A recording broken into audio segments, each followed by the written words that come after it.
Since we do have a lot to cover, why don't we go ahead and get started? Since we have a quorum, we can go through the minutes, introductions and minutes. Lisa first. I'm Melanie Ochoa, one of the co-chairs from ACLU Southern California. Steve could introduce himself, and then we'll go through all the other board members too. Sure. Thank you, Melanie. Steve Raphael. I'm also co-chair and gubernatorial appointee professor of public policy, UC Berkeley. And how about I'll kick it to Rich Randolph since he's a new member. Thank you, sir. Rich Randolph. I am a police officer in the police corporal in the city of Colton. I'm also the PORAC statewide rep. Glad to be here, you guys.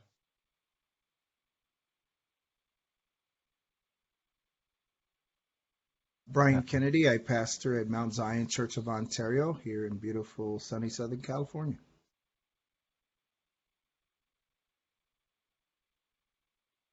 I'll just jump in. This is Abdul Pridgen, San Leandro Police Department and past president of the California Police Chiefs Association, and this is my first board meeting, so it's a pleasure for me to be such an esteemed group.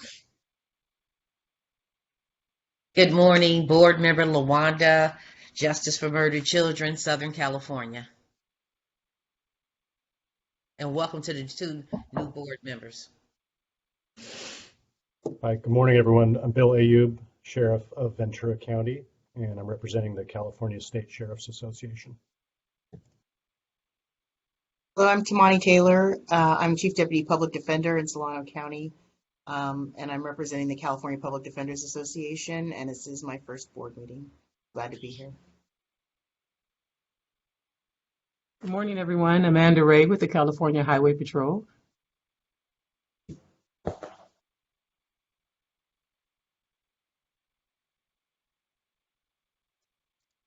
Lily Kajabi. I'm a professor of mathematics at Loyola Marymount University in Southern California in Los Angeles, and appointee of the Attorney General's Office. And I'd like to extend also an extra welcome to our new board members.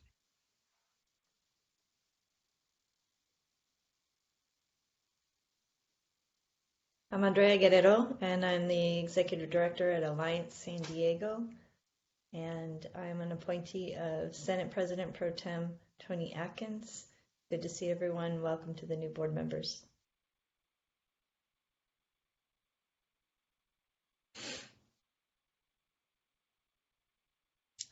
I think that's everybody on the call. Are there any board members on the phone?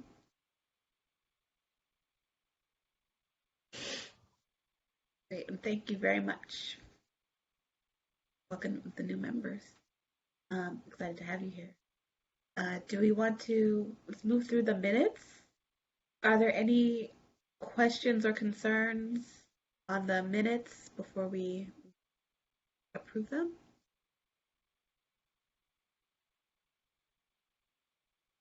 I will move to approve the minutes. Second that motion. Great, and I can never remember what kind of vote we need for the minutes. Just I vote, or do we need to do roll call? You can just do an I vote. Hello, can you hear me? This is board member Kulkarni. Hello? Yeah, thank you. Okay, sorry. Yeah, I didn't get a chance to introduce myself. I'm joining by phone. Manju Kulkarni, Executive Director of AAPI Equity Alliance and co-founder of Stop AAPI Hate. I'm in Los Angeles and appointed by Speaker Anthony Rendon. Wanted to welcome everyone and glad to be with you all.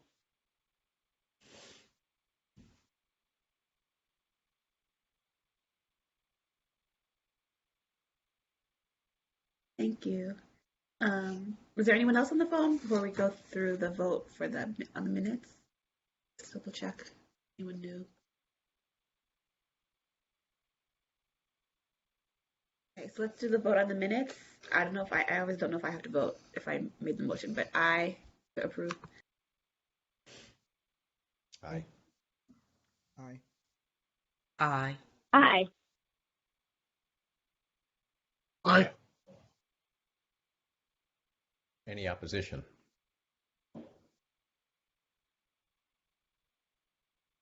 Oh, think we're good.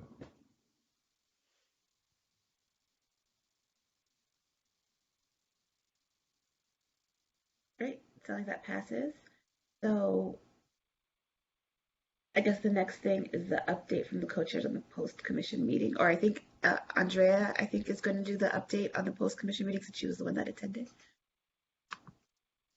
Yes, I attended the post meeting recently to give them an update on our 2021 report, or the report issued January 1, 2022. They did not have a lot of time on their agenda for me, so I just very quickly went through the recommendations that were relevant to post, shared them, reiterated how important it was to have a relationship with post in the development of policy solutions that addressed profiling. There were no questions, and we did share the report itself and the post-specific recommendations. So it was a pure ambassadorship role, message given and message received.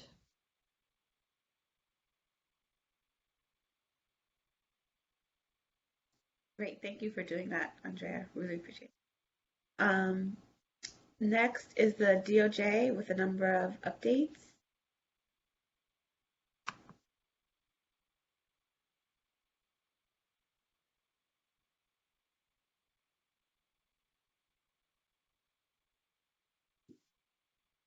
Good morning, everyone. I'm Nancy Beninati. I'm a supervisor in the Civil Rights Enforcement section. It's nice to see you all today, and it's great to welcome our 3 new board members, and great to see all of our current or continuing board members today. There's a couple of things that I want to go over. One of them is a procedural issue. Just to make sure that our motions are really clear. There's been a little sometimes challenges with having the minutes transcribed because there's a lot of discussion that's been going on. So I just wanted to go over really briefly the Robert's Rules of Order, which is the parliamentary procedure, and we don't have to follow it like to the letter because it can be quite formal, but I think it will help the public and the board kind of really understand what the motions are and have things just to be more clear. So I'm just going to go over motions because I think that seems to be the main issue. And we do have some new folks, so I think it'd be good to kind of go over that as well. But I'm just going to do a truncated version. If there's an issue that needs to be voted on, and not all issues necessarily need to be voted on, but if it's something that the board wants to take action on, those items will need a vote. And once a motion is made, it can be seconded, it can be voted on right away, it can be amended, or it can even be tabled for a later time. So basically what will happen is once a motion is made, the chair will ask if there's any discussion before the motion is voted on. If there is discussion, then the rules really require that everyone only speak once. And so that will allow all the other board members to have a say. I know sometimes we get into a back and forth, but to kind of help speed things along, it would be good if we could try to limit our time during the discussion period to 1 time per member. That doesn't mean that we can't ask sort of clarifying questions, and those are fine. I mean, we are again a little bit more informal on this board, but I just want to try to streamline things a bit. So then once the discussion is had, there's several ways on which the vote can then be called. So basically, if nobody wants to talk anymore, then the chair would ask are you ready, for the question? Are you ready for the vote? And then the motion would be repeated. Another way the discussion could end would be if another member just decided that this discussion was kind of taking a long time, and they wanted to call the question. So if somebody called the question, then that would mean that there would need to be a 2/3 vote of all the board members to end that debate. We don't really have that happen a lot on this board, but I just want to let the board know that is an option available. So once the vote is called and the chair repeats the motion, then I will take roll call, or someone will take roll call to make it easier for the board members and the chair, so they don't have to figure out who they're calling on. And we've been doing this, for votes, because we're all virtual, and we need to have a roll call for every vote that we take. And I have been taking, or whoever has been taking notes and keeping track of those votes. Once the vote has taken place, we'll announce the vote, whether it passes. It needs a majority to pass. And if there's a tie, then that means the motion has failed. There's some other technical aspects to it, but we've got that covered, and we can explain those if they come up with the votes. And then basically after the vote, we just kind of move on to the next agenda item. So that's basically everything on that in a nutshell.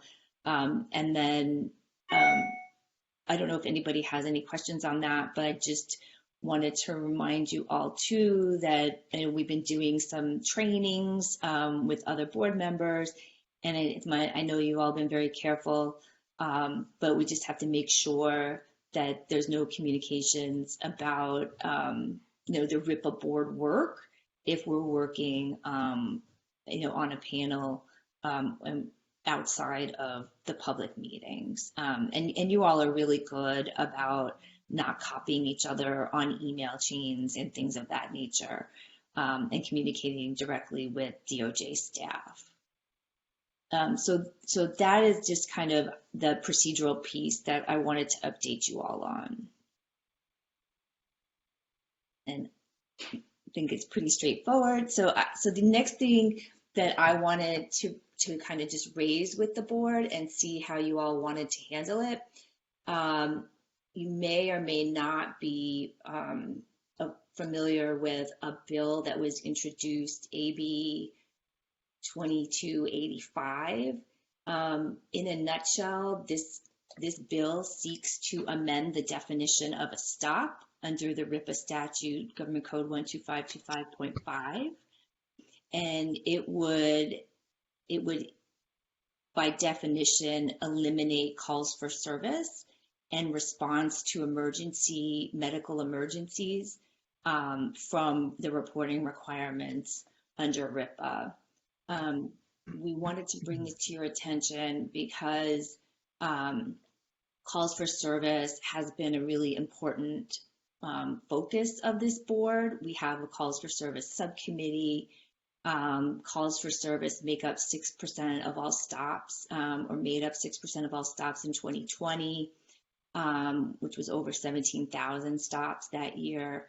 And we also, in looking at this, there's some ambiguity and confusion because it seems to also potentially conflict with what would happen if during a calls for service there is a detention or a search. So that conflicts with the definition. Not only that, the board found last year that that there were just huge disparities in calls for service, and that about Black individuals who were stopped 211% more frequently than expected given their population.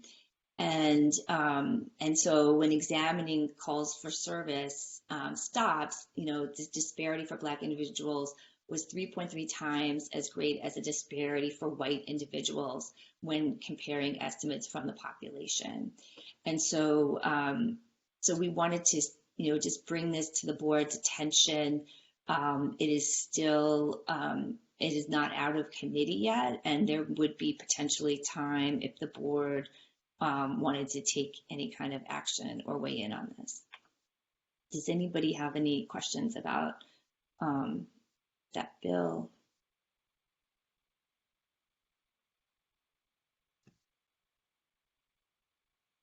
Andrea?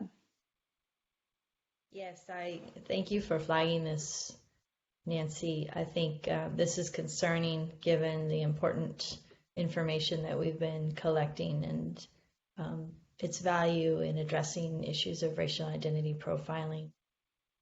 I would suggest that the board write a letter in opposition to the bill to stop it in its tracks. And we've done that before, and in this case, due to the time, I would recommend that we move to empower our co-chairs to write a very simple and brief letter stating our opposition to the bill based on the value and significance of that data to the work that we're doing.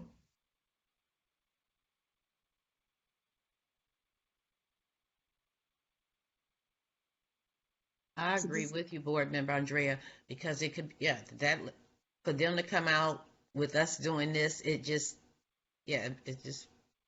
contradicts everything we're doing.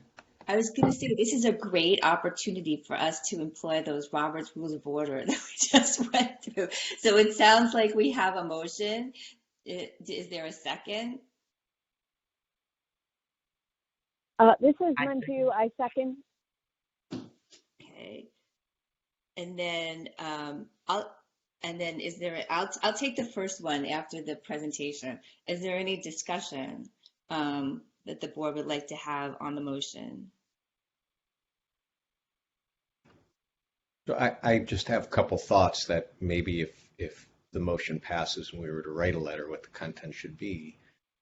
It does, I know in departments across the country, calls for service and officer-initiated stops are often used to benchmark one another. And so there is kind of a natural use of that data. And I think, but perhaps more importantly, it is a window into how citizen calls are deploying policing resources and the likely outcome of that, or if there are problems with that. And we've touched on that in the past in our policy, and we've had discussion with dispatchers and ongoing questions about bias by proxy. And so it just seems that, the connection to the public, the benchmarking questions, that there's lots of substance why we would want to continue collecting that information. In addition to, if searches are happening, if arrests are occurring, that it seems to fall under the definition of the law.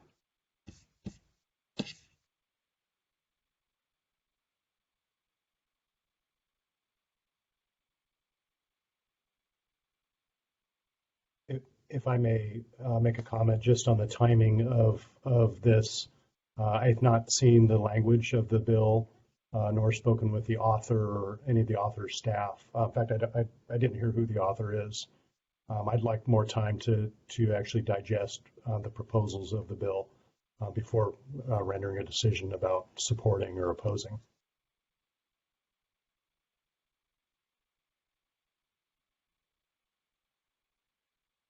Corporal Randolph, you're muted. I'm sorry, ma'am. I'd like to agree with actually, I'm agreeing with the sheriff. I just pulled up the bill now, and with Assembly Member Smith, I think that maybe, is it out of this board's preview to make contact and see what their goal is in this, or maybe even someone from the RIPA board reaching out, because the RIPA board's here for as a sounding board, and maybe reaching out to the assembly member, maybe letting them know how the work this board does, maybe getting on the same page. But I just want to echo what Sheriff Ayub did say.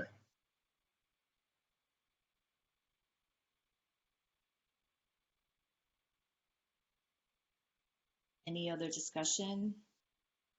Yes, Commissioner Ray here. I too would like to abstain until I have an opportunity to review the bill, to get up to speed. Andrea?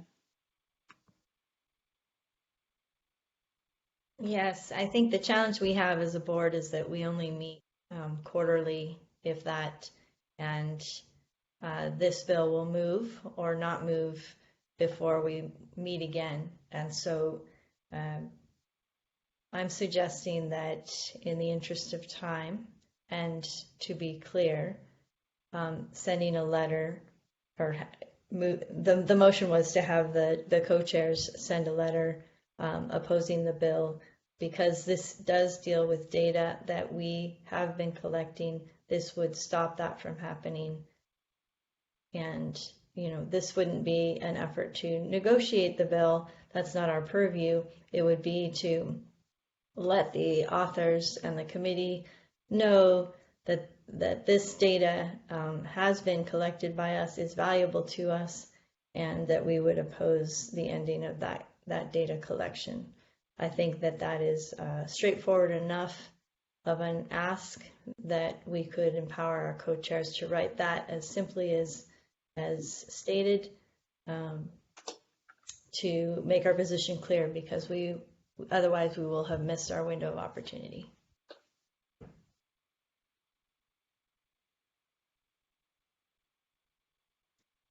This is Melanie. I just want to echo everything that Andrea said. I was listening in part to the committee hearing on this, and the value of the data to the RIPA board was something that was expressly highlighted as a concern, and for all of the reasons why it is valuable to us were articulated there. So I think that weighing in on that would be tremendously helpful for the legislature to make their decision. I'd just like to say that, I've mental health and people with mental illness is part of the analysis in stops and calls for service. And so, and my understanding is that's what the bill is seeking to prevent being called a stop. And part of the analysis that we do is elevated or the levels of use of force on specific populations, including the mentally ill, and the statistics on the use of force for mentally ill is really is really shocking, in that studies have shown that people with mental illness are 16 times more likely to be killed by police, and so that data is very important. And so if you're and most often those calls for service come from family members or friends who are just trying to report that their family member is having an emotional or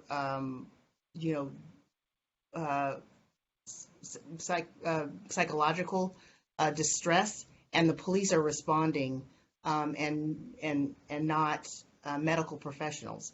So understanding that this affects that kind of data, I think that we need to act now versus waiting.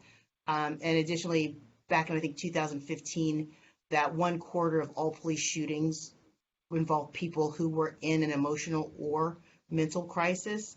And so, to take those stops out of the analysis or out of the equation is really going to impact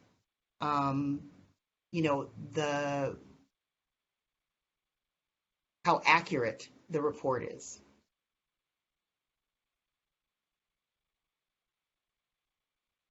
Thank you. Does anybody else have any, want to make any discussion points? Yeah, Oh, go ahead. sorry, this is Abdul. Like many here, I haven't had an opportunity to digest this bill and understand what its implications are and what the intent behind the bill is. But anytime there's an ask to limit the kind of data that we're collecting, I think that's a bit problematic if we're trying to get a full picture, even if it's contextual, of what we're experiencing and how we can better eliminate disparities. I'm not in favor of limiting data collection. And so I would be in support of authoring a letter if it's to send a message that we really want to continue to collect this data that we think is important in order to give a full picture of how certain outcomes among certain members of our community and what we can do to better improve upon those things. So although I haven't had a chance to read it, I am not a fan of restricting the collection of data that's going to help inform our decision making.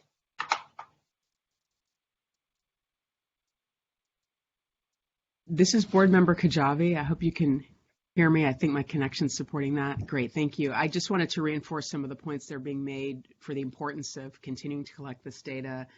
This board has, in past years, we've heard testimony from folks working with law enforcement agencies on the mental health care side, and so we need a window into how calls for service are being handled in every respect, including for law enforcement agencies to get a window into how those, that support plays out. And I want to reiterate the urgency that Board Member Guerrero raised in our moving now to voice our concern to the committee. Thank you. If I may add one more piece, I just received an update from one of our lobbyists who informed me that this bill failed in committee yesterday. So writing a letter is probably a moot point at this time.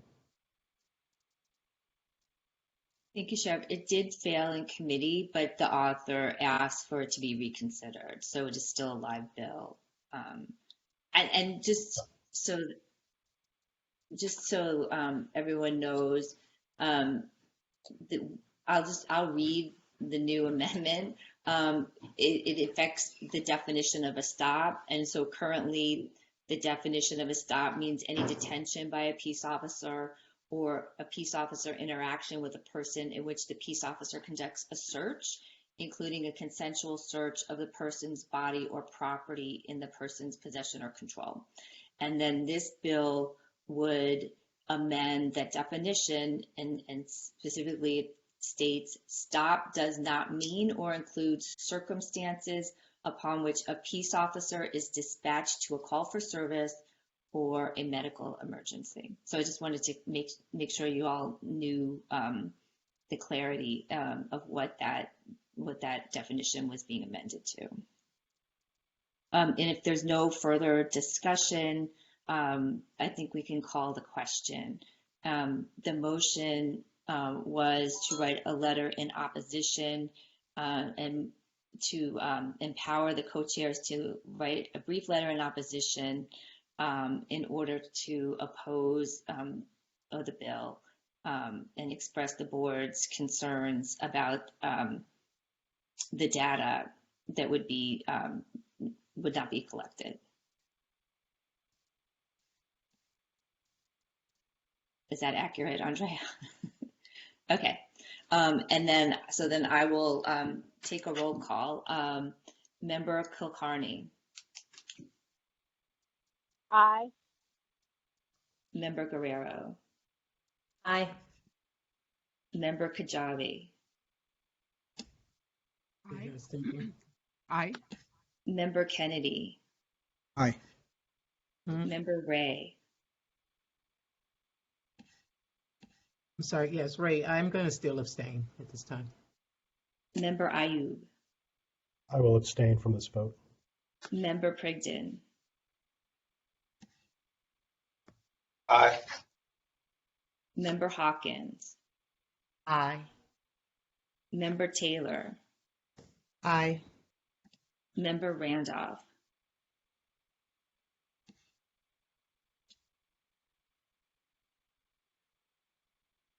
Member Randolph, I will abstain from this vote. Member Ochoa, Aye. Member Raphael. Aye.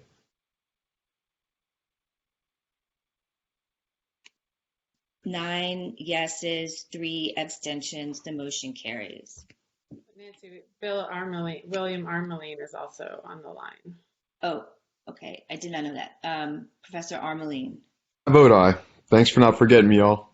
I did not know you were there. Sorry. So that's 10 yeses, 3 abstentions. It still carries. So, so I don't have any other updates. I did want to introduce to you a new member of the DOJ RIPA team. Arandi, are you able to turn on your video for a sec? I saw you earlier. Everyone, Arandi Zamora Grisano is here. I totally bungled your hyphenated name. I apologize, Arandi. But she is joining our team in the Civil Rights Enforcement section and will be working on civilian complaints for this year's report, working with the Civilian Complaints Subcommittee as well, but it will also be a broader contributor to the report. So I just wanted to introduce you to her. She is in our Sacramento office. She's really awesome, and we're really excited to have her on our team.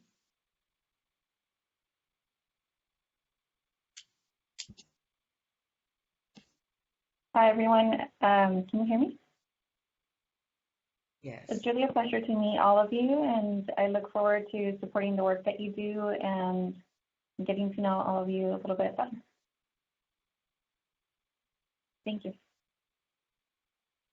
Thank you, Arandi. And then now I think the Research Center has a short presentation.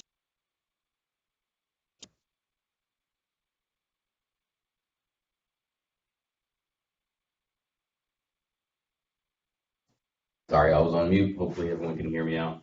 Hi, I'm Kevin Walker from the Research Center. I am going to give a brief walkthrough because we have a lot of new board members that have been added to the board since we last went over this resource. And so I'm just going to briefly recap open justice as it relates to RIPA. And so I'll turn my video off here and I'll screen share so that we can. I'm just going to run through. Oops. Looking at the bill language. All right, so this is Open Justice. Here's the URL at the top here, openjustice.doj.ca.gov. And so what this is this is the Department of Justice's open data portal. There are a variety of resources on this website. The two main ones that I'm going to talk about and run through as they relate most closely to RIPA are the data portal here, as well as data stories, but I will touch on data exploration here in a moment. So this is the main page. The most used page on Open Justice from like a brown bag presentation that I attended recently about Open Justice is the data portal. So if we click into the data portal, this is the section of Open Justice where the department makes a variety of the data sets that it produces annual reports on available to the public. And so there is information here about each data set, a description of those data sets, and then files available for download here. So this list here, criminal justice data, is looks like it's in alphabetical order. So if you scroll down to R, we will find the RIPA stop data here. So there's a brief description here of RIPA, what information is collected, and some information about the files here. And as you can see on the side, there are a variety of files available for download for each of the completed reporting periods.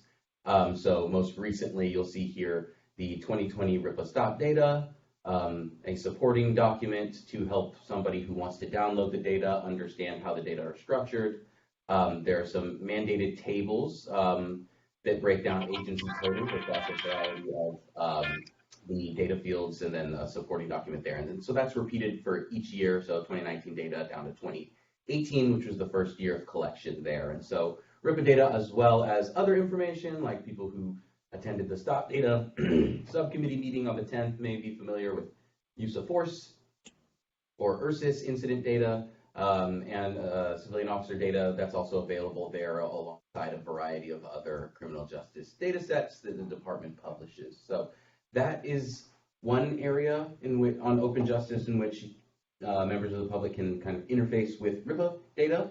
And then there are these two other tabs up here, data stories and data exploration. My understanding, there's a team at the department that works on Open Justice. I am not a member of that team, and so, but from conversations that I've been a party to, in passing, my understanding is that some of the things that are in data exploration are in the process of being moved over to data stories, and these two are kind of being merged over time. And so previously, in years past, we've had a variety of RIPA stop data dashboards. So if you were to go into data exploration and go down, there were 3 RIPA dashboards. How do stops unfold, which is some general information. RIPA K-12 public school stop data, which is data filtered to specifically stops that occurred, stops of students on K-12 campuses, and then search and discovery rate and stop outcomes dashboards. So if you were to click into there, you could see either the 2019 or the 2018 data, and then you could go through and utilize the dashboards. This is not a demonstration of the dashboards, but to briefly, if this is going to load, I'm in the department's Broadway building, so this isn't an internet thing for me. I specifically came in here because my internet. Oh, okay, here we go. So these are dashboards that display information on a variety of measures within the data that users can either filter by or select by which identity group they'd like to break the information down. So by default, it goes to race/ethnicity, but all of the different identity characteristics are available to select to view the data by. And then you can also select all agencies that collected during that time period, or you can click in here and select specific agencies' data if you'd like to only view stops by those agencies, and then all of the graphics will update to display only that information. So in the past, they've been stored in the data exploration tab, those 3 dashboards. However, again, the Open Justice team is migrating to using the data stories format here. And so there's been some confusion, I think, even within the department on where to find the 2020 information. So I want to make that clear here that it's under data stories, and you go down to Racial and Identity Profiling Act 2020 dashboard portal. And then there is a dashboard containing all of the information that previously would have been stored in these 3 dashboards here for previous years, now stored in kind of a tab separated view, where you can scroll to different tabs to view different elements from within the data. And they filter, they're the same graphics as before for people who are familiar with or have used past years' dashboards, but now they're kind of organized so that there's less scrolling vertically, and so that you can click through tabs left to right. There's also a bit more information, like a table of contents.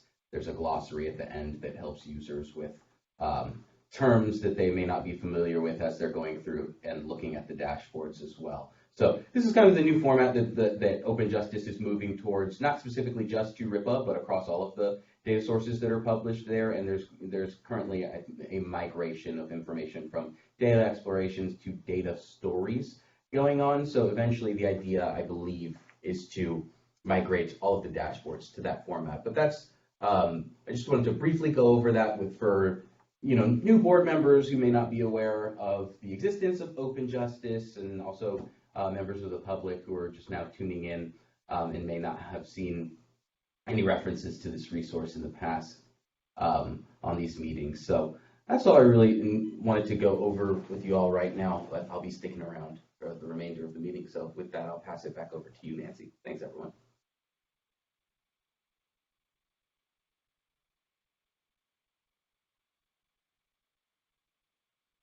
Thank you, Kevin. Hi, everyone. This is Allison Elgart from DOJ. I just wanted to, I think that's basically it for the DOJ updates for all of you.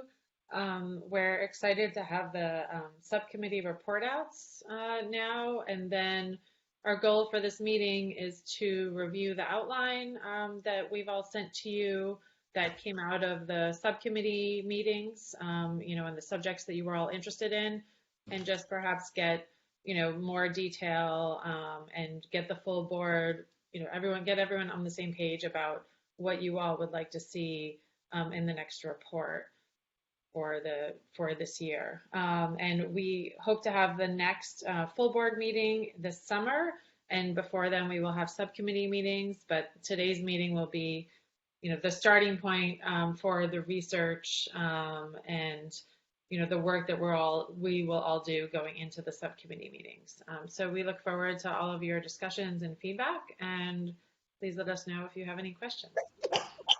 Bless you. And thank you. And with that, I'll turn it over to the co-chairs for the subcommittee reports. Thank you.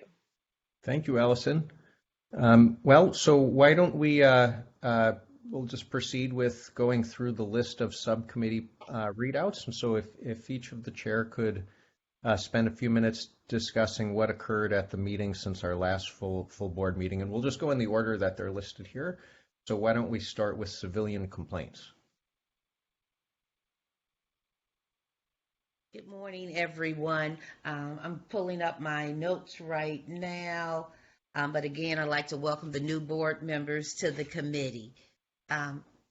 We were looking at tracking from the beginning to the end, the complaints and how the process. And we noticed there were a couple of problems in following it. One, access.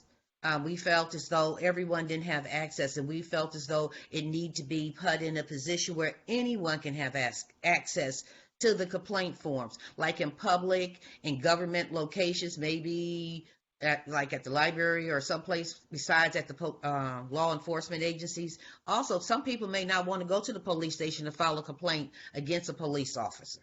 So it needs to be more easy access. We also felt as though we needed to find out the process once you file a complaint, the timeline and getting the information back, letting someone know that they did receive the complaint and that something is being done, that your voice is being heard. And we were concerned about that, about the timeline. We were also concerned with the form itself. It's different at every law enforcement agency. So we thought that need to be looked at, that the data collected need to be more standardized, that information on all the forms. So when someone is making a complaint, it would be a little bit easier. And we were also concerned about the language. That some of the language on the forms could deter people from even filing a complaint. And so we were concerned about that too, regarding the language.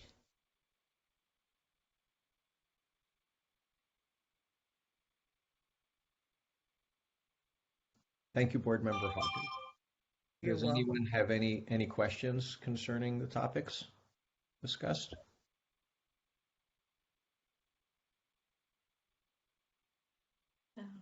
Sure. Board Member Guerrero. Yes, thank you so much. You know, the civilian complaints data raises some questions. I'm so glad that the committee is looking at these specific issues of access and tracking and follow through. I wonder if there should be more analysis around understanding the data that was produced. So our data says that 10% of the complaints are racial and identity profiling related complaints. And of course, we think that may be underreported because of the issues that you just described, Board Member Hawkins, around access to the complaint system. But then only 1% of those complaints are sustained. And it would be good to understand, how those complaints are reviewed. Is there, a protocol for that? And it just seems that anecdotally, some of those complaints are being assessed by law enforcement leaders without much process. And it would be good to understand what process is involved in making the determination of whether a complaint is sustained or exonerated, et cetera. That may be something that overlaps with the policy committee, but I just wanted to raise that the data produced in the report raises those questions.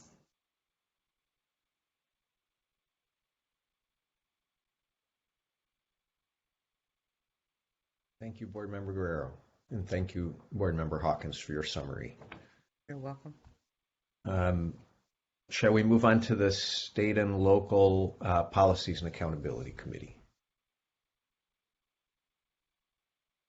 Sure, I believe that's me again.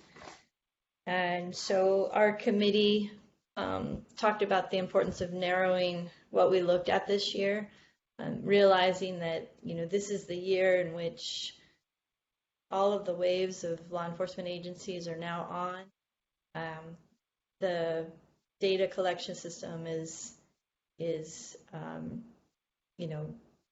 now in through the regulations. There's been fine tuning over the years, but that the big work of getting the data collection system is up and running. And so there is a real need to go deeper now to understand the data and to, we were concerned about actionable data in the past, and we continue to be, but I think now we need some actionable analysis going forward. And so we talked about what the focus of that analysis should be, wanting, again, to go deeper rather than broader. And we landed on 3 areas that we thought were worth focusing on. We invite your input, board members. And one was to go deeper on pretext stops and consent or non-consensual searches. That was an area that we focused on in the report last year, and we thought that it was ripe for going deeper on. So that's one area. Follow up on those 2 topics. The second was to focus on the youth-related data and really do deeper dives to understand the intersections of the data on youth with the racial identity characteristics and also the other data fields in terms of outcome of those stops and circumstances related to those stops. So youth. And then the third bucket was on accountability, really going deeper on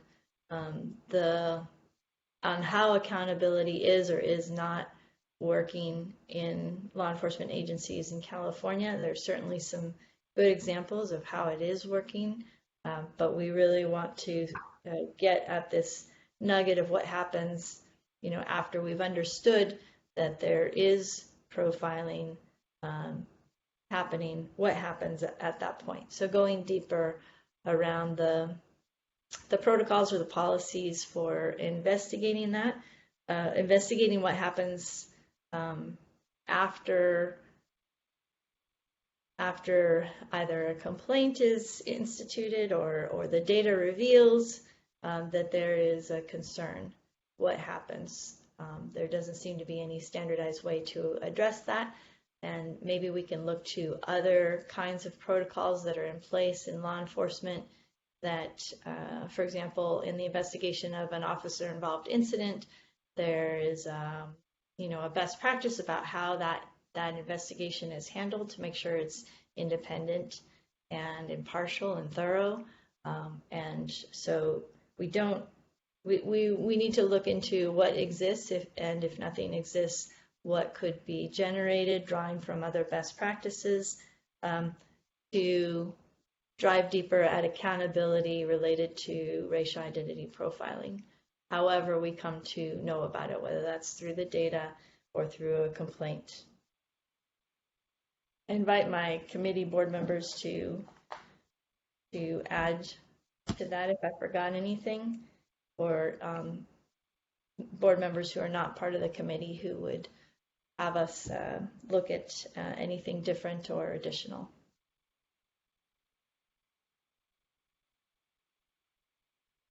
I guess I'll use my prerogative to maybe add one thing.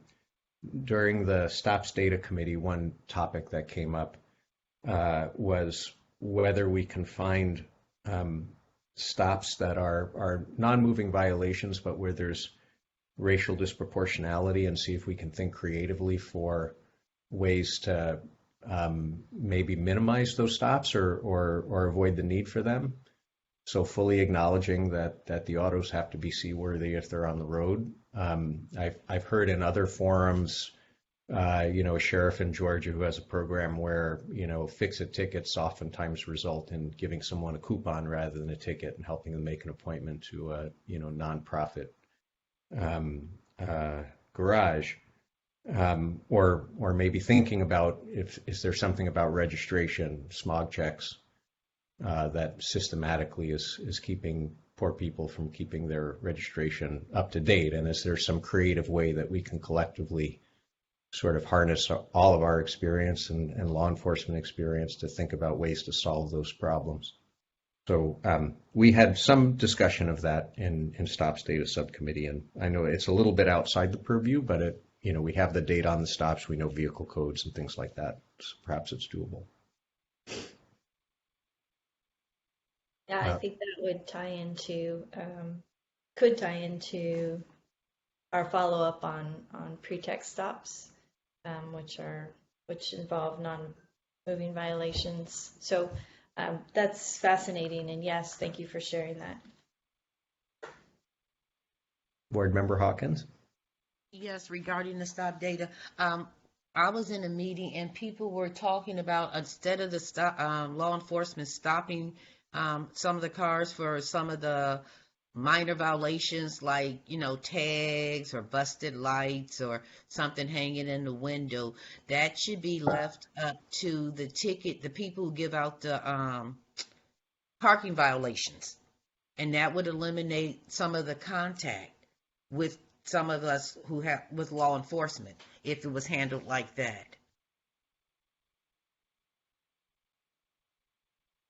I hope I explained it where you understood what I was saying. Yes. Code enforcement. Yes, thank you. Thank you, Pastor Brian. Code enforcement. If it would be handled by code enforcement, that we didn't stop people on some of these traffic violations. Yeah, thank you for raising that. We'll take all of that up in our policy committee.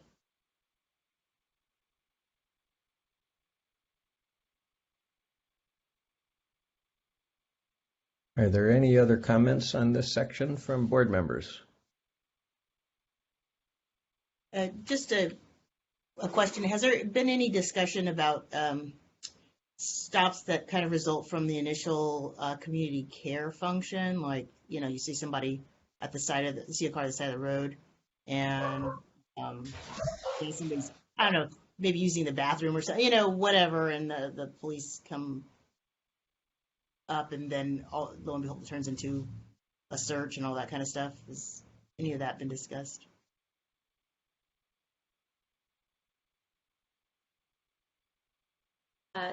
We haven't taken it up as a policy committee. I don't know if other committees have taken it up or where that issue would be best situated. That might be a stop data committee issue.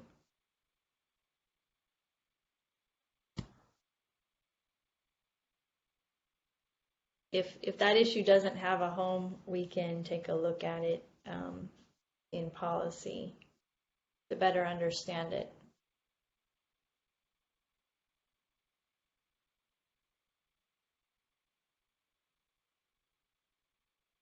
Okay. All right. Well, thank you, Board Member Guerrero, and board members for your comments. Why don't we move on to post-training and recruitment, which I believe Member Ochoa is going to do. Thanks, Or, Steve. I'm sorry. Yeah, thank you, Steve. So I have a number of things, so I'll try to go quickly. First, in our last meeting, we had a follow-up on AB 846, which, if you recall, is the bill that directed Post to create regulations regarding screening for implicit and explicit bias. The RIPA board had submitted a letter raising some concerns, giving parents recommendations. Post's initial response was to reject those recommendations, but suggest engage more in the future. They submitted the recommendations to Office of Administrative Law, but they were initially rejected and directed Post to engage with us, which they have extensively since then. So we, along with the DOJ, met with Post staff and went over the proposed regulations, and the most recent draft reflects all of the recommendations that we had previously shared, which I think, if I remember off the top of my head, were just basically requiring that social media of an applicant be something that is reviewed rather than can be reviewed as part of the screening process, and that the investigator and the evaluator both specifically document their findings and what they looked at to make their determination, so that there's a clear record of what happened, and those are reflected in the most recent recommendations. So I think they're going to be formally promulgated soon, but I do not foresee, given our previous review and comments on it, that we'll have any significant concerns or any concerns at all.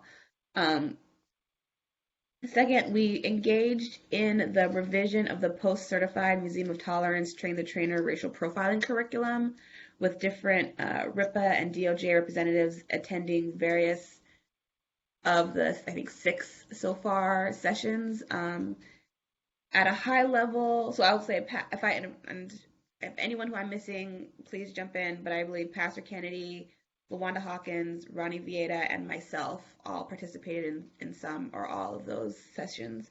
All of the RIPA staff that attended had kind of serious concerns about the development of this, as well as the DOJ staff that I've spoken with. There are numerous concepts that are left out. Like, just to go quickly, there are numerous concepts that have been left out of the current version. The training itself is incredibly outdated. It's over 20 years old, and it didn't include the correct definition of profiling under California law, which was changed 6 years ago, and it still hadn't been updated to include that. It has numerous elements that we believe are factually or legally wrong or problematic in other ways. We understand that the Museum of Tolerance is on a deadline getting this out, and if I remember correctly, it's around October, I believe, at least in terms of finalizing all the multimedia elements and the content, and they had envisioned only a minor update to the training, which we felt is not realistic given kind of where we think it needs to be and where it currently is. And we strongly believe that, given that it's already been 20 years since the last update, that if extra time is needed to get this right, that it should be done or provided, and that it should allow for the inclusion of input from the community, which I think is not really significantly worked into that timeline in any way. And so I believe the timing question is in the hands of the Post Commission, but we wanted to go on record, just like through our discussion, not necessarily, or we could send a letter over to Post Commission if that's useful, just urging them to provide sufficient time to do this properly.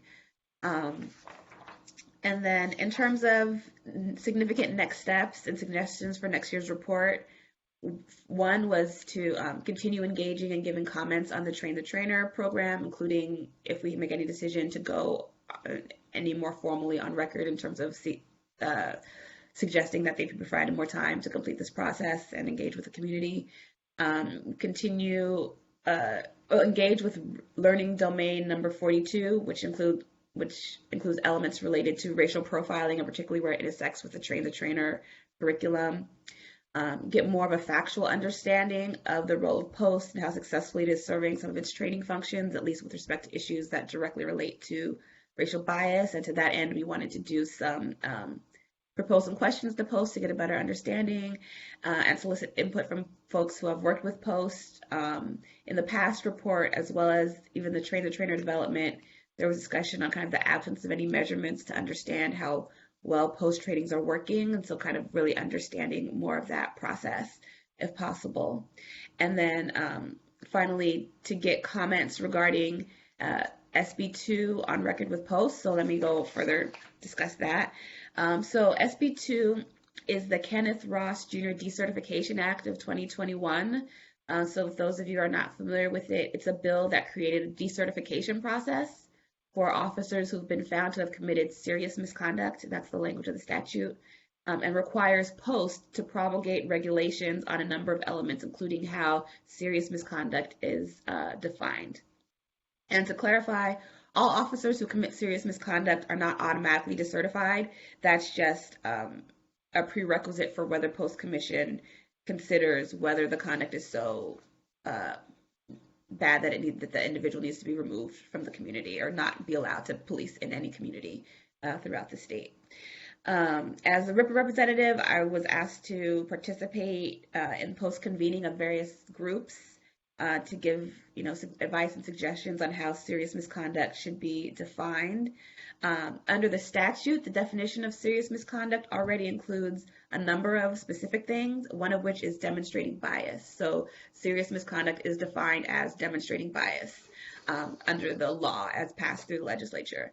I made a number of suggestions on how that term should be further defined, how demonstrating bias should be defined, including incorporating the definition of profiling under AB 953 and the criteria, which already means it's illegal, right? It's already an illegal act to profile. Also incorporate the criteria that Post already created under AB 846 that renders someone ineligible to be an officer because they've demonstrated explicit or implicit bias. And also to just make clear that the definition of bias includes people who are acted upon based on their perceived identity, not just their actual identity. So if they're misidentified and an officer acts on that basis, that still constitutes bias. Steve and I drafted a letter that just reflects those recommendations that was circulated to the board. Again, this is just kind of making,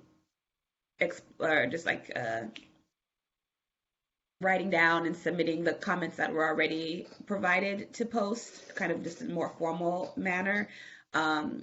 Since it's unclear whether their notice and comment period when the regulations actually go out is going to align with our next meeting schedule, just to make sure that we're kind of on record expressing opinions on how at least the demonstrating bias element should be defined going forward. And so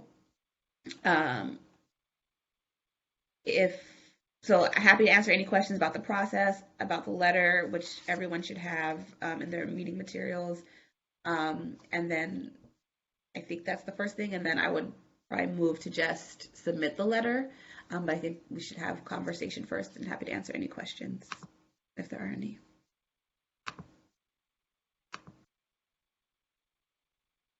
Okay, are there any questions about anything from the post subcommittee readout and the letter about SB2? Do we want to discuss the content of that draft?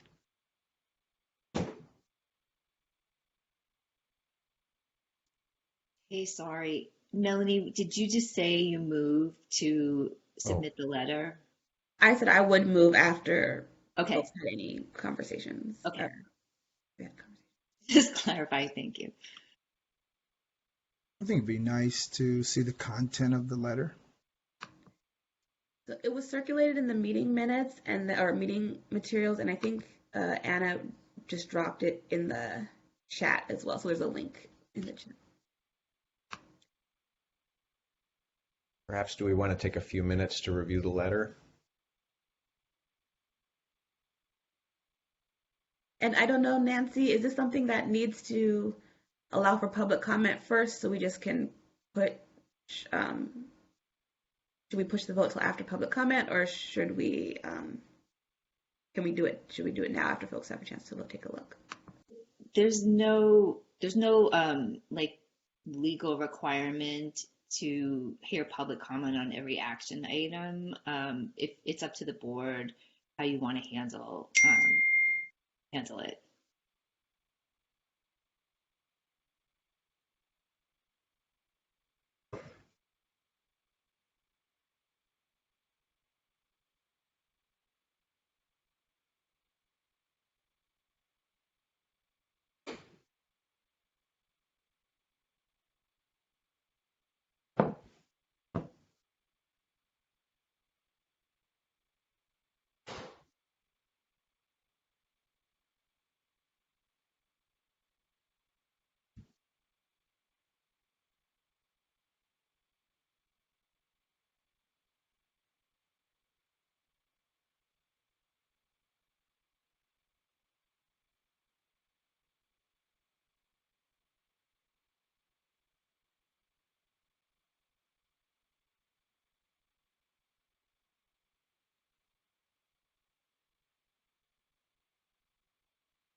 Andrea, did you have a question? Okay, sorry, I was just reading. Yeah, I think the letter is well written. I think it would be very helpful, and I think it aligns with it. It's aligning very well with our charge and connecting the dots between what the definition of relating to decertifications will have to cover and the existing laws on the books, right? So I think, Melanie, you've done a good job of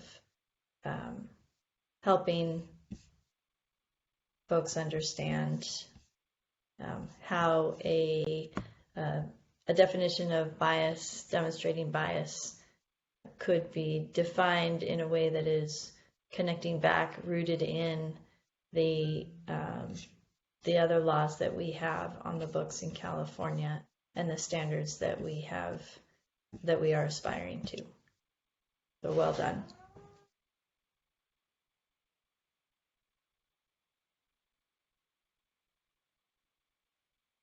Are there any other comments on the letter?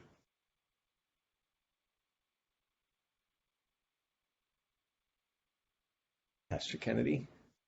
I'd be interested in what our law enforcement representatives think about that first decertification based on perceived. Okay, so I want to hear what you all understand that to be.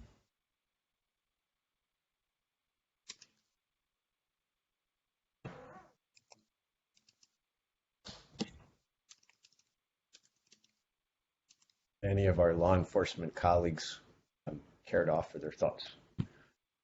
It says clarify that bias based upon an officer's perception of an individual's identity, not only their actual identity, would be a basis for decertification. I want to better understand what that means and what our officers perceive that to be. I'm still processing. This is the first time I've seen this, and I'm scratching my head a little bit as to the standard that would be used, or the metric that would be used to identify what that bias is that would result in ending somebody's career, and would that be a measurement taken by I don't know that the RIPA data is supposed to be anonymized. I know there's been a movement towards removing some of that anonymity, but I think it's challenging as posed to at least on first blush and reviewing it to prove up an incident of bias that wouldn't be something that's already an established policy violation of bias-based policing, disparate treatment that most every law enforcement agency already has as a disciplinary measure if it's something that's established. Melanie, can you run that first item past us again? So RIPA itself and the data collection is all based on an officer's perception of an individual identity. So that is consistent with how officers are already filling out RIPA data, how it's analyzed. Even if they identify someone as Black and they look at their ID and it turns out they're actually Latino, they're not supposed to change their designations on their determination of how they fill out the form. So it's not different than how RIPA already operates and what the RIPA statute already specifically articulates. And that's already in the definition under the law. Similarly to the second point of demonstrating bias. So to be clear, that's already in the law. So it's not up for debate at this point whether someone can be decertified based on demonstrating bias. The legislature has already said that that's true. So what this letter is suggesting is that to actually help guide what that means is to tie that back to another legislative definition that's already been created, which is the definition of racial bias, racial profiling that was established under AB 953. So there is an existing standard. It's the standard that's already existing in the law that this is referring back to. And that I think is actually very useful to be connecting the lines between these things, because there are definitions. There will be maybe a body of case law that is going to be around that to determine when that exists. And again, just to be clear, this is all, none of this is mandating removal based on these grounds. This is saying this is serious misconduct. Now, under further regulations that Post is also going to promulgate, the advisory board and the Post Commission will look at an officer's specific conduct and determine whether or not they think they should be decertified as a result. So, and also just to like compare to other jurisdictions, which I cite a few in the letter.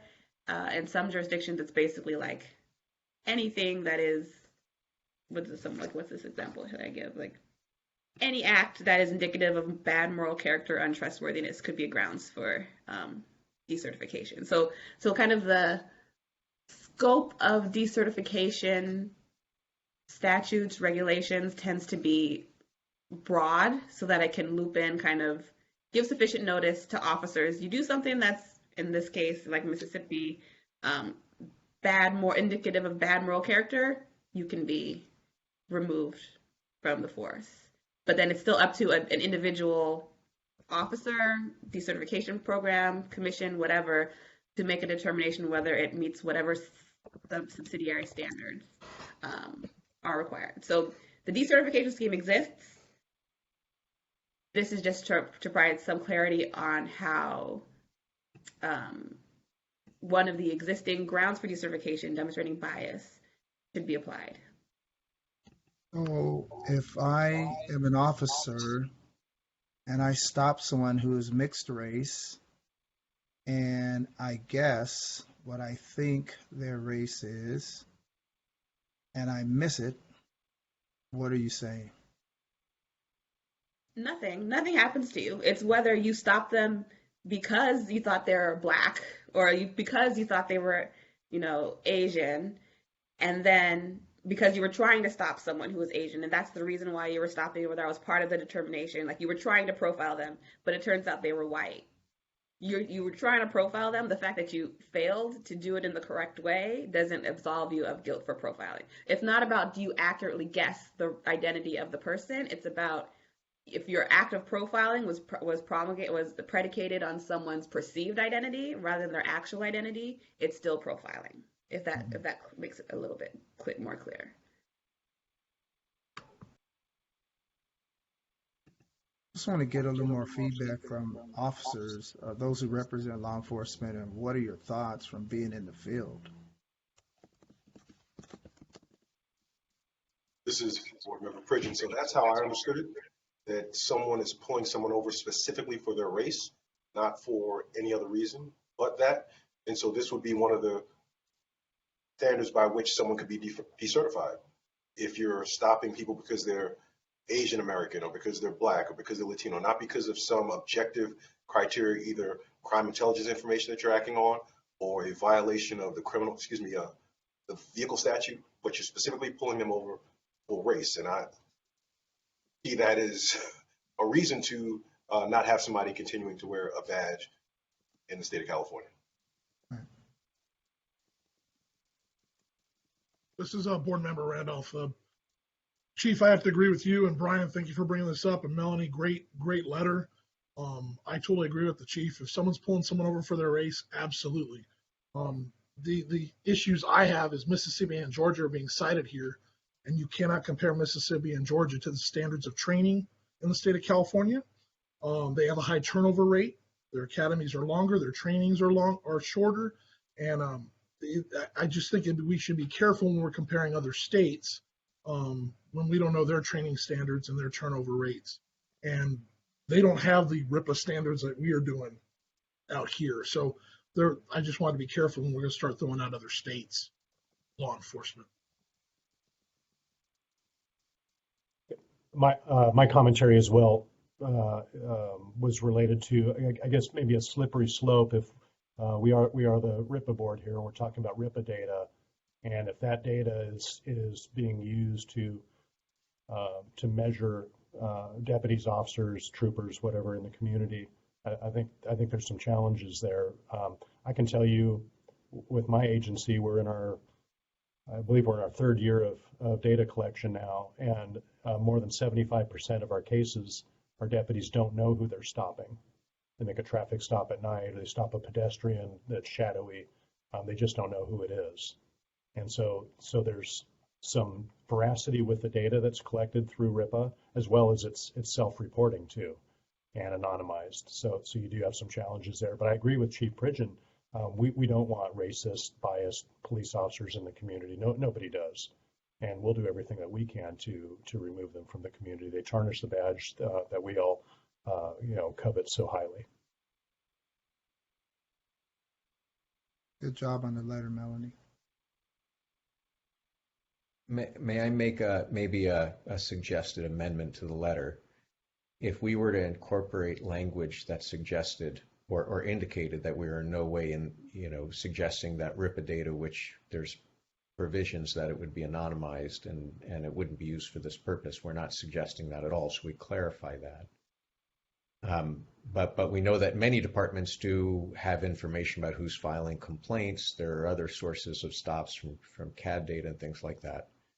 And if you're doing your own review of someone who has been flagged as problematic and this comes up, then the question about whether they perceive people are African American that they're stopping but they get it wrong, the sort of and I imagine it's hard to know who people think they're stopping unless they're marking out on a form and getting it wrong, right? But it's this is somewhat definitional, and perhaps we can abstract or remove the question of the use of RIPA data from this purpose from the advisement from the RIPA board. So this is Melanie. I don't think that that's implied at all in here in this letter, and there are ways that agencies have used the RIPA data that they might choose to, even if the post regulations don't include it, they still might. Particularly, there have been instances where they're auditing the data and they're seeing that the RIPA data filled out is different from what is actually shown on the body cam. So there's they're using the RIPA data, but they might be using it in a different way than just to infer bias, but they're using it to infer trustworthiness or truthfulness or other kinds of things, right? So I don't think there's a need to mention that and affirmatively say that they should not use it. Nothing about this is about how they're determining whether or not bias is present. It's only about what the definition is, and I don't think we should engage further in saying certain data is good and certain data is not good when it's not on the table. Board Member Guerrero. Yes, right. We want to say only what is necessary to say, and then we want to post to do what it needs to do, right? And I think, as I hear the concern, it's about whether the first point is going beyond what AB 846 is doing, or that it might be creating some shade or light between what the language in 846 does and what we are intending here. So I wonder if it would just be helpful in amending that first point to use the language of 846 and say, clarifying that bias based on implicit or explicit, which is the language of 846, to clarify that bias is based on a demonstrated explicit or implicit bias, as language used from 846, would be a basis for decertification. that is in line with the legislation and uses the same language, and I believe gets at the same issue. How that gets demonstrated is something that needs to get worked out, by the agency and through practice and through case law. That wouldn't be our role. I don't know what you think about that, Melanie, or other board members. Just to clarify, Andrea, are you referring to point 3? Because you said point 1, and that's a Yeah, I different. was referring to point 1. Point 1 is that it's based on the perceived identity as well as actual identity. So how does that's from AB 953. So I'm not sure how that connects to explicit or implicit bias. Well, explicit or implicit bias is the language in 846. And so I was just trying to, there seems to be some concern about whether this language in AB 953 is different than the language of 846, right? One uses the language that you provided here, the other uses the language of implicit and explicit bias. I guess I'm still not They're trying to, of reconciling those two. I guess I'm not sure. Okay, this is about SB2, not AB 846. Like I incorporated that in the third point. I'm just trying to track what you're saying, and that just wasn't what I was understanding people were concerned about. So I'm just okay, I might have missed the mark about what people were concerned about. I was hearing that people were reading more into point 1 than you may have intended, or that I read your point number 1 as a restatement of what already exists in the law and making sure that that's reflected in the right. But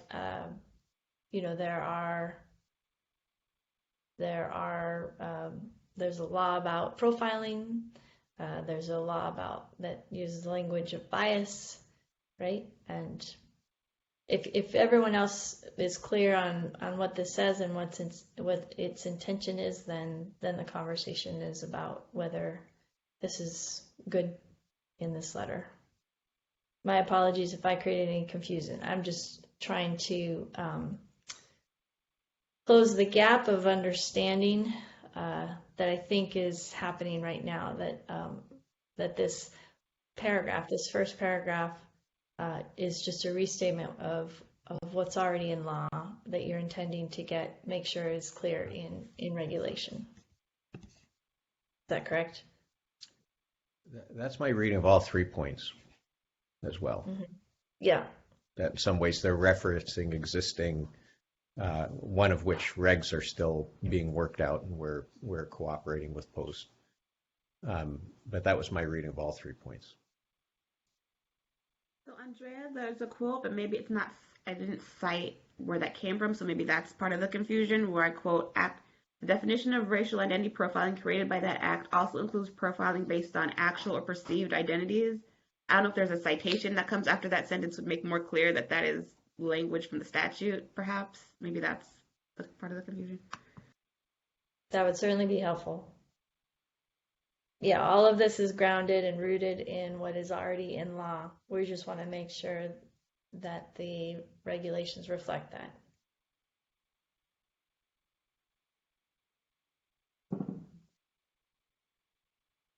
If I could just support both Co-Chair Achoya's comments and also Board Member Guerrero's. We already have this in the law. I don't think there's a need to make additional comment. I do understand that certainly officers feel that they are not using bias, but the data shows otherwise. That's why this is in existence. This is why we're all here. And so I think if we take our job seriously on this board, then it's important for us to provide the oversight in ensuring that the work is happening. And I just want to support the letter that's already been drafted as it is.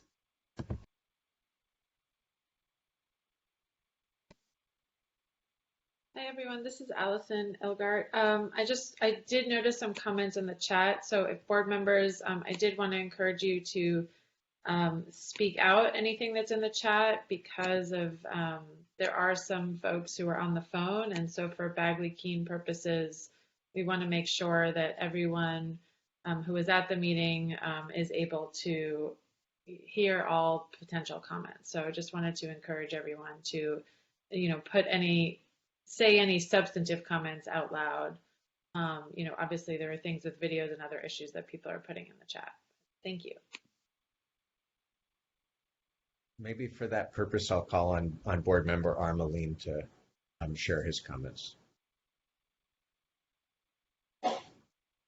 Oh, this is pretty much already passed in the conversation, y'all. I was just trying to be helpful earlier when William was asking some questions. I was just trying to add some more information to the conversation as Member Ochoa was giving her sound explanation. I was just trying to say that kind of parallel to Member Ochoa that as far as I understand it, we understand it, the bias standards are that already existing in law, but I'm just kind of reminding folks that we have new laws that are being passed as we speak that are also defining these bias standards, and I just gave one of those as an example here. But that's just as I understand it. I'm happy to be corrected.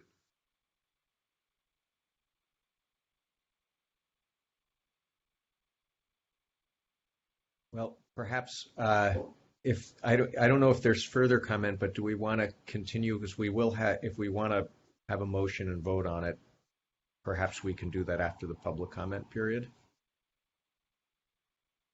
That sound good?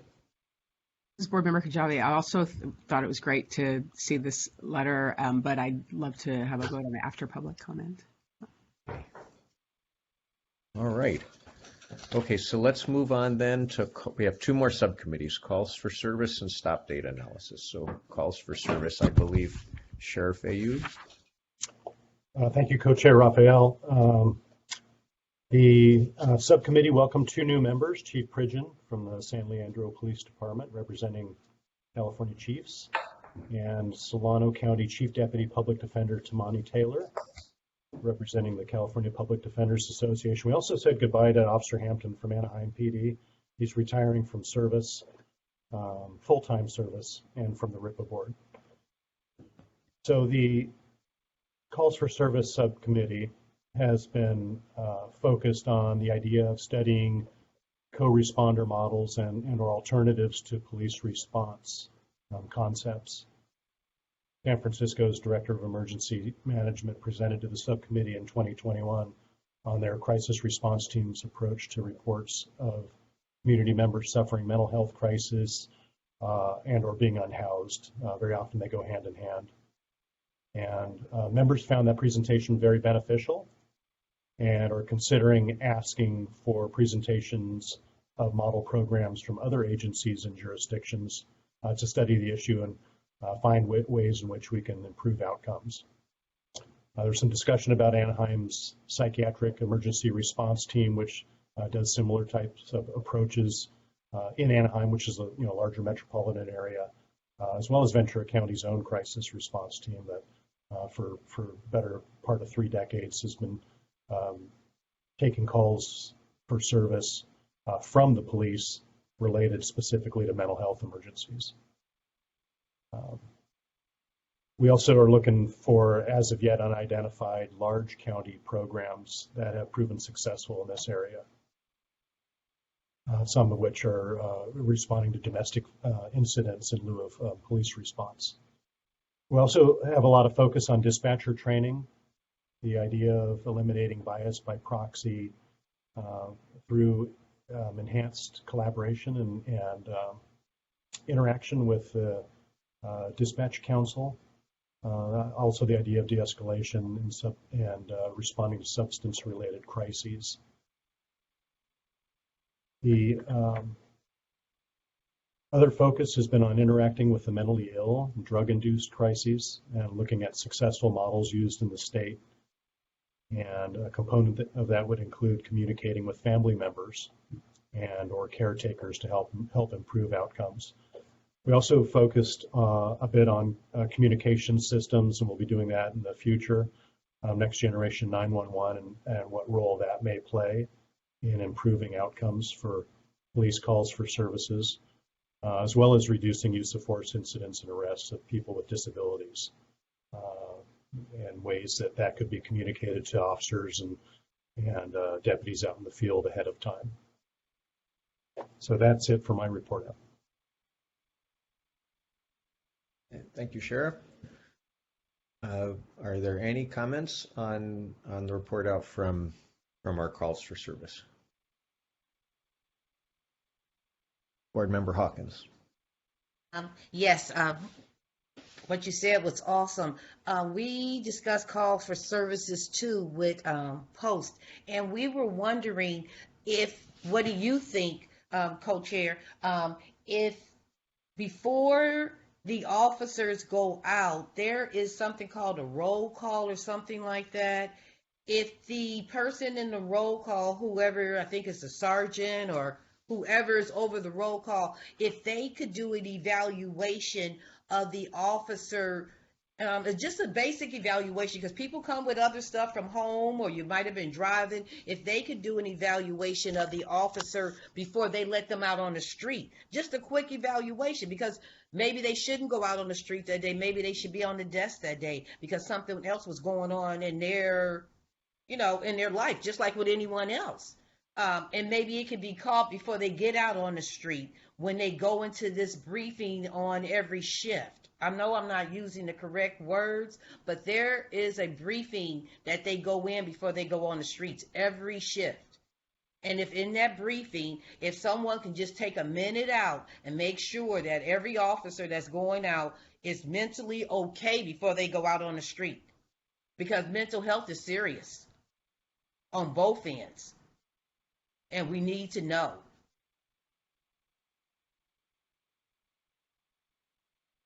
Am I allowed to respond to that? Sure, of course, yes. I think that's a great point, and culturally, that's something I certainly promote within our organization. People, police officers, deputy sheriffs, they're human beings. They're subject to all the pressures and challenges that everybody else has with family life, finances, and so forth. And there are things that affect their mood, and we look for those things and try to accommodate to make sure that there's not undue influence on good decision making when those people go out into the community. So we expect a lot out of them. So I appreciate your comments, and I think that's very important as well.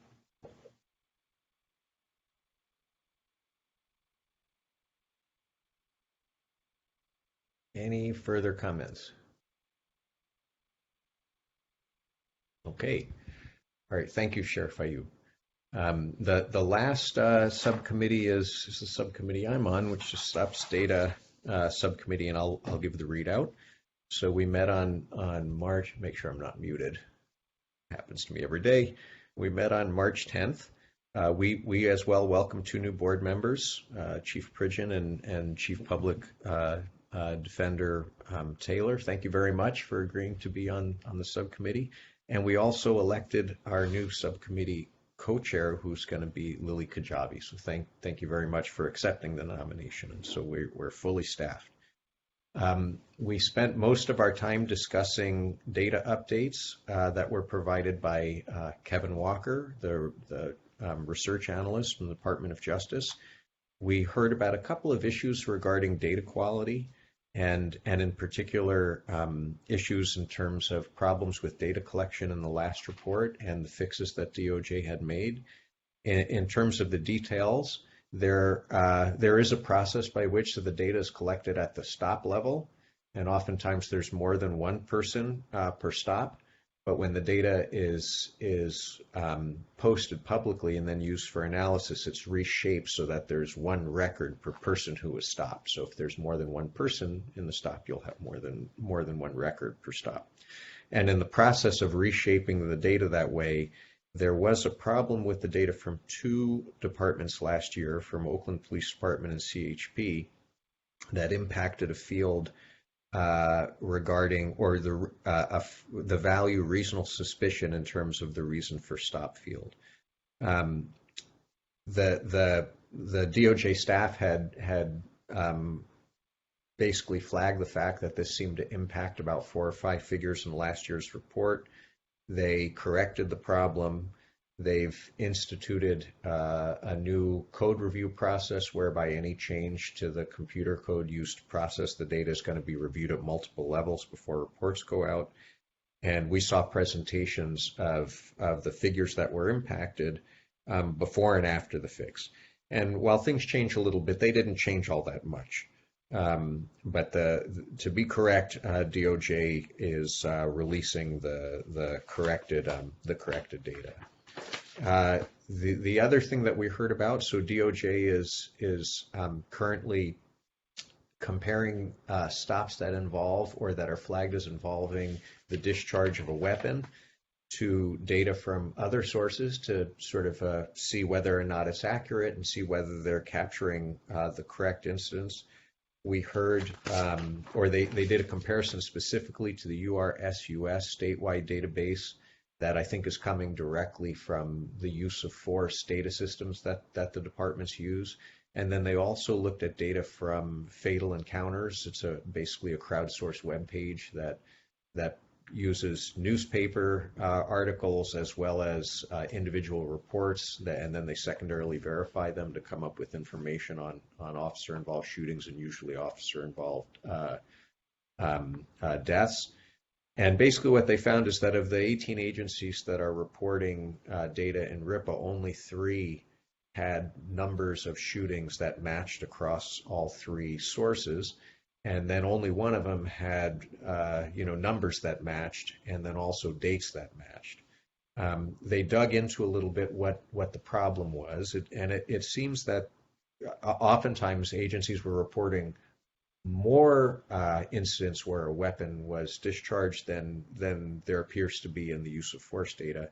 And it seems to be an issue with, in the actions list, there's a field that says fields or a value that officers can choose that says field sobriety test conducted and right after firearm discharged, right? And so they're right one after. One's very frequent, one is relatively infrequent, and it appears that officers were clicking the firearm discharge use instead of the field sobriety test conducted field, and that's leading to part of the discrepancy.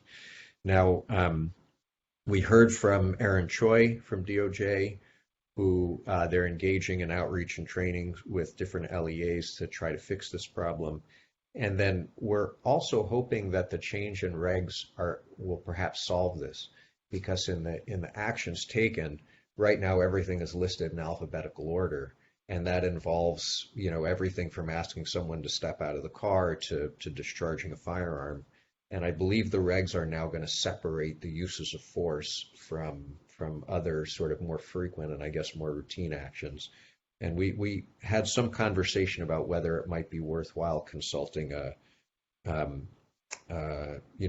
professional survey researcher about how to set things up to increase the likelihood that people select the correct option. And the one idea that I floated anyway was perhaps to arrange the use of force along the continuum from least severe to most severe. So if somebody knows they're going down to the bottom and checking, that's going to happen with intent. Aside from that, what else did we talk? So we discussed the analysis for 2023 and tried to articulate our priorities. We had also highlighted continued analysis of contextual stops, and also endorsed I believe it was the policy subcommittee call for more discussion of what's happening in youth. And then just 2 other small points. We had also discussed maybe looking for high frequency stops where we can think creatively about ways to perhaps obviate their need. And then there was also discussion about whether we should be following up on the status of prior recommendations that subcommittees have made and the board has made in prior years. And that's what we did. So are there any questions for the Stop Data Subcommittee? And if I can't answer the technical questions, perhaps Kevin Walker can, but I think I understand what happened.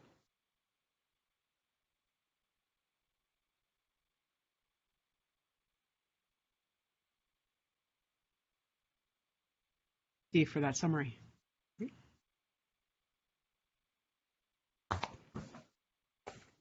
Okay. So not hearing anything further, so I think we can, why don't we go to public comment now? And so I'm going to ask members of the public. Of course, we very much value your input to the process, and we know that many of you attend these religiously, and we appreciate that. We ask everybody to limit their comments to 2 or 3 minutes, but we're not going to be super strict about it. So we'll take time to hear what people have to say. And the board members are going to listen and probably won't respond. But we are listening, and we are keeping track of your feedback, and it oftentimes very much influences the direction of the committee. So why don't we can start with Southern California, and if you'd just like to unmute yourself or raise your hand. So I see Eva Bitran, and then also Michelle Wittig is next after her. Hi, good afternoon, and thank you so much. This is Eva Bitran. I'm a staff attorney with the ACLU of Southern California. It's good to see all of you. Brief comments. I was very glad to hear the board will be sending a letter regarding the importance of data on calls for service, and I also encourage approval of the letter regarding SB2, which I gather the board will vote about after public comment. I think this does very important work to reconcile the statutes and the regulations at issue. I was pleased to hear too about the focus on accountability for the state and local policy subcommittees. I think it would be great to study what happens after departments find bias. Do they focus on officers, on policies, on community engagement, and who's involved? We would also support initiatives to identify areas of policing that lead to particular violence or negative outcomes or bias, and remove those charges or enforcement activities from police, as I think was discussed with code enforcement, for example. And finally, just a suggestion that subcommittee might additionally focus on data integrity and departments' quality control. What processes do they use to ensure that the data is accurate? I know we mentioned comparison to body cameras and things like that. Finally, today's conversation also for me highlighted the need for the board and also perhaps for the local policy subcommittee to ensure that policies accurately reflect the definitions of racial bias from the bill. I think there seems to be a lot of confusion even within this board about what racial profiling and racial bias really mean. And so making sure that bias is clearly defined across the state is very important. Perhaps the subcommittee could review for this and the report could reflect deviations between local policies and the statutory language on how we're defining bias and profiling. That's just a suggestion. Thank you very much for your time. Thank you, Ms. Bitran. Ms. Wittig? Yes, thank you. Yeah, I'm not sure I attend religiously, but I do attend consistently. And I want to bring up this topic of the relationship between reforms and stop data analysis. We've been reading, of course, that some cities in ways 1, 2, and 3 have been using the stop data analyses as the basis for reforms. And some cities had already instituted reforms before the data had been analyzed. I'm thinking particularly of Oakland and Berkeley and Culver City. These cities, as a group, have instituted certain kinds of reforms. For example, curtailing pretextual stops or curtailing stops that are not indicative of threats to safety on the road. And in Culver City, for example, they have instituted what they call refocused policing. So both who does the enforcement and what the extent of enforcement involves have both been the subject of reform. With respect to who does the enforcement, I understand that some cities have actually developed a Department of Transportation and have unsworn traffic safety staff who are unarmed doing some of the enforcement. So here's my question. Given these reforms going on simultaneously with data collection, it would seem that maybe one part of the data analysis could examine the extent to which changes in policies result in changes in disparities. I understand that these are natural type experiments. They're not double-blind procedures and stuff like that. But I think with a certain degree of sophistication, some inferences may be drawn from such cities. So I hope maybe that the Stop Data Analysis Committee will take a look at that. Thank you. Thank you, Ms. Wittig. Is there anyone else in Southern California? Okay, seeing none, how about Central California?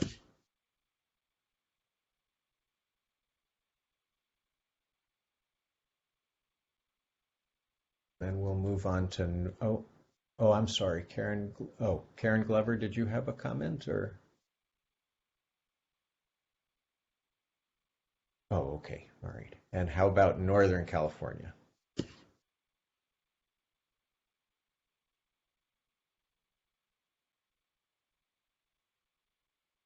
Okay,